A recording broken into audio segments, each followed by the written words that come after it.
Well, this has been a nice beginning to the little series. So let's continue. So, where we left off, institutionalized at 11.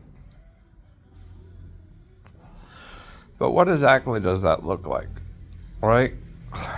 Well, one day, my mother and father come into my room and they tell me, Shaun, guess what? We've been looking for a place to send you off to for a long time, and we finally found one, so pack your bags. And they bring me down and bring me to Rockland Children's Psychiatric Center. Now I don't know what I'm walking into. I'm 11. And they just dropped me off there. And that's where the games began. 4-point restraint, doping me up, surrounded by the worst of the worst kids, beaten every day. Staff wouldn't help me. You had maybe one staff member to every 20 kids, 12 kids. You know? Savage in that place. Savage, beaten every day. Terrible, terrible.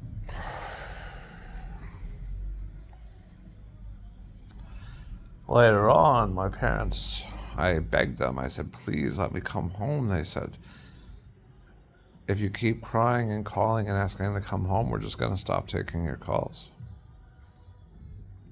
So that's where I learned to play the game. You see? Shut up. Tell them what they want to hear. Get through the system. Get out. Or I'd come home, and now my parents would use this against me as a weapon, trying to call me crazy and send me away at any moment if I misbehaved. So between 11 and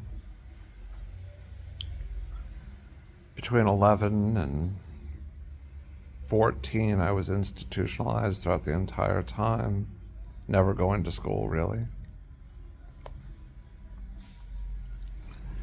I then went to New York Hospital after they sent me back the second time. And then New York Hospital again in White Plains. And then that was a little better. And then Westchester Hospital in Westchester, New York. When I would come home, they wouldn't send me back to public school. They'd send me to school with bad kids. So like the Anderson School in Poughkeepsie, New York, and Nyack School is one that I lived at in Nyack, New York, Summit Academy. Residential treatment centers, they called them. Really, it was just Lord of the Flies. So between 11 and 14, I got a lot more beatings in those places than I got in regular school from the other kids. And nobody to protect me. And every time you get into a fight, they would punish both of you. So I couldn't defend myself. You know what it's like being in 4-point restraints when you're trying to tick with Tourette syndrome? Trauma. Can't stand being held down. But I learned to play the game. Not well enough. But when I was 14, my parents disappeared one day.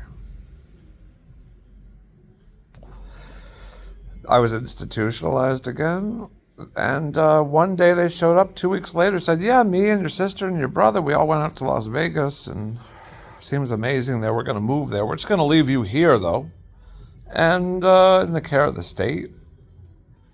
And when you turn 18, you can go about your business. So I begged them, please let me come with you. No, I caused too much trouble. Please. We don't want to deal with the schools and everything. I said, listen, I'll graduate before I go.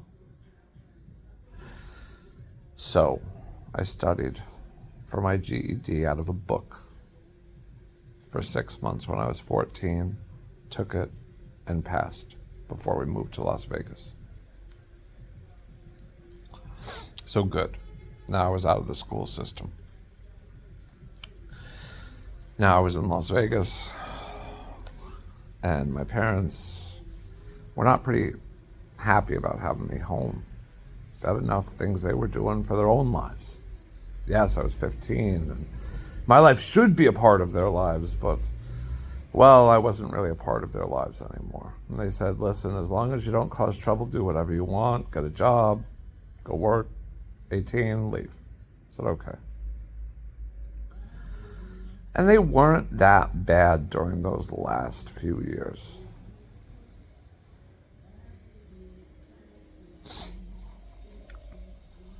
I got a job at Kentucky Fried Chicken, which is really the only place you can get a job at when you're 15. I was able to work the day shift as a minor because I'd graduated school. Had some fun there, met some people, started to have a social life. Ended up meeting this one girl that I was madly in love with, but she was only a friend. One day in the extended versions, I'll tell you how that ended up in my foolish decisions. But I was 285 pounds, fat. Sad, alone in the world. Had to support myself. Tossed my parents a little bone every now and again, and they let me stay there for free, but other than that, I had to take care of myself. Eventually, I turned 18. I'd been jumping from job to job. At that point, Burger King, supermarkets. Eventually, I started call center work. And I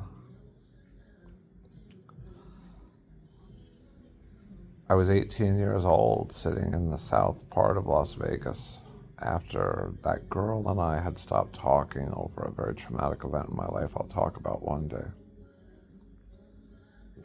When I turned 18, after I'd moved out. And I remember I was alone now. I didn't even have her as a friend. I had no friends. I had no family to speak of in Vegas that cared about me. I was living alone. This is life. I was working as a bill collector at the First National Bank of Marin, a bank that doesn't even exist anymore, one of those second chance credit cards. And as the sun rose in the morning, as I was taking the bus at 6 o'clock in the morning, I decided I'm going to go back to New York and see what I can do. And that's where the real journey began into adulthood.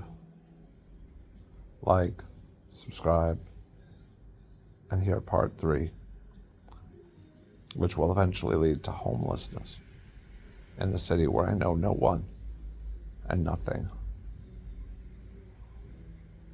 And the beginning of the first Phoenix cycle, that I call them. These times of death and rebirth throughout my life, where I've reinvented myself to where I am today. And who knows where I'll be 7 years from now, but I finally have found stability, peace, and happiness, and I hope that you do too. Maybe you can listen to my story and find some yourself.